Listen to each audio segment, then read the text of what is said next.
Hello everyone, my name is Gabby, and welcome back to another Dragon Ball Super review. This time we're reviewing episode 45. The superhuman water has absorbed Vegeta, stealing his power and copying his spirit. And, even worse, it turns out Vegeta himself is going to disappear in a few minutes if the water isn't taken out. So Goten and Trunks fuse into Gotenks and try to take the Copy-Vegeta down. Even after going Super Saiyan 3, he's massively outclassed, and he's defeated pretty quickly. But before the Copy can kill him, it's stopped by Goku, who sensed them fighting. After a brief explanation to the confused Goku, he realizes it's solely up to him to take the Copy-Vegeta on.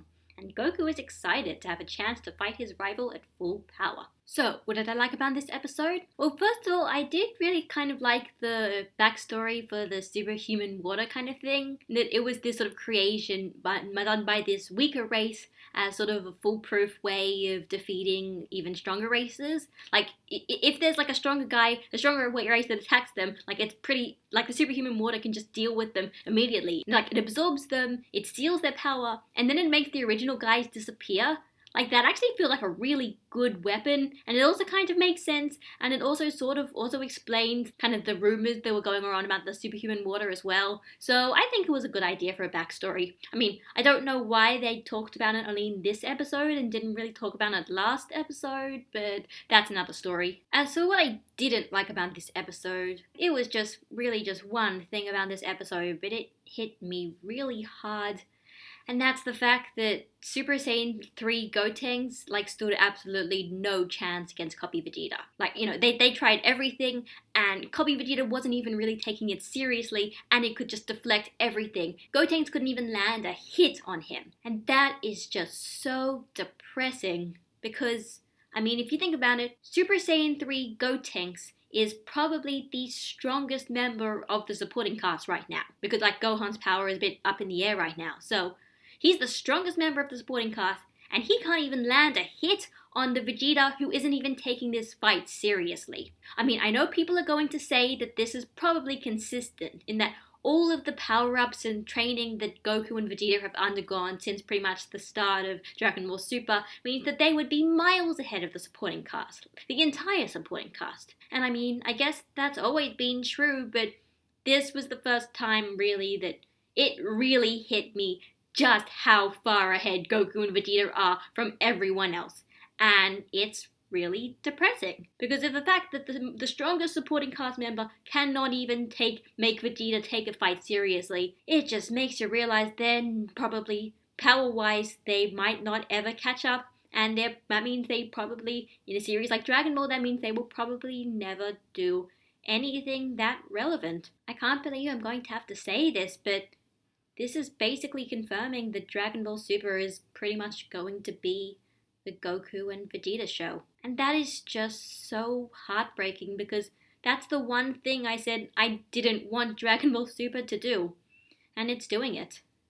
I don't even know what to say. But even discarding that, this episode still wasn't very interesting. The whole stuff with Copy-Vegeta, it's not just the fact that it's not just some guy who's stealing Vegeta's power, but it's this guy has the same personality as Vegeta, and he also refuses to listen to orders. This just feels like a poor man's version of Majin Vegeta. It feels almost exactly the same. They're hitting the same plot points. And it's not very interesting because this is a thing that we saw in the Buu Saga, and they're not really trying to do anything new with it. Except, I guess, put more comedy and put even less stakes, which is not an improvement, that makes things worse. That makes things not as interesting. And now we know for sure that the selling point of this mini arc was just having a rematch between Goku and someone who is a lot like Vegeta. Okay, it's not actually Vegeta, but it's basically a rematch between Goku and Vegeta, which, I'll be honest, is not something I particularly care that much about in this entire franchise. The Goku-Vegeta rivalry is something I know some people really enjoy. For me, it's something that's there. I don't really care as much about it as other people do. But it seems like Toei seems to really care. And this is just going to bring back the whole kind of narrative, this whole misconception that the entirety of Dragon Ball is just about Goku and Vegeta's rivalry, which is not true. It's not true. That is Definitely not true, but that is what seems to be the driving point of the series, something that I don't really care about. So yeah, like I think you can understand why I'm not very happy about this. And even this arc was just has just been kind of weirdly placed. Like especially the placement of these episodes, it just makes the tension doesn't really go on. It's like the fact that half of this episode was just kind of them sitting hiding and expositing, and it just didn't really make any sense. I feel like if you were going to have this, I feel like you could have split the episodes a bit differently, because it just feels like this episode was half of it was nothing, and then half of the other episode was also nothing. So I don't know. And as for next episode, the long-awaited rematch, but not really long-awaited for me, between Goku and a copy of Vegeta is going to happen. So if you guys like that, you'll be happy. I don't really care.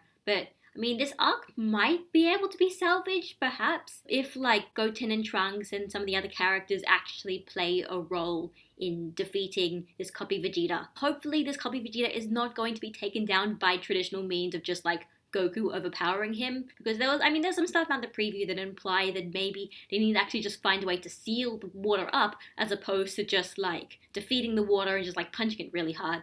And if they have to seal it up, I just hope that the rest of the cast will be able to do something, and especially if Goten and Trunks are actually relevant, that will make this arc be salvaged a little bit. It's not going to make this arc particularly good, but I think it'll salvage it a little bit. Just having it that everything that's become so formulaic. If they're going to just twist it up a bit at the end, I'll be satisfied with that. So that was Dragon Ball Super episode 45. Yeah, I did not enjoy this episode at all. This arc was always going to be a waste of time from the beginning, when we kind of realized this is probably going to be just a filler arc, but the fact that it was so blatant in showing just how little the supporting cast really means in the end, it just added insult to injury. It's just rubbing salt in the wound and saying, yeah, if you care about these characters, don't even bother. They cannot do anything. It is a very, very sad thing that Super has actually acknowledged. So I don't really know. I guess all I can do is hope that maybe the next arc and something like that is going to maybe try and fix the status quo up a little and maybe make things a bit better, but at this point, I don't even have much hope. Yeah, like I've said before, even when it's crap, Super never makes me angry, it just makes me horribly depressed, because I know it can do better, but it doesn't. It's wasting its potential right now. It's like Gohan. It's like, it could have the potential to be good, but it just goes around and decides to be a scholar instead of actually doing something good. You know what I mean? I don't know, I'm just rambling. But I guess Super has kind of hit almost rock bottom right now. I guess anything could probably be an improvement. Hopefully that means the Future Trunks arc will actually be like better, and maybe I'll actually get excited in the series again. Who knows? I guess we'll see. So this is Gabby, signing out, and I'll see you all next week. Bye guys!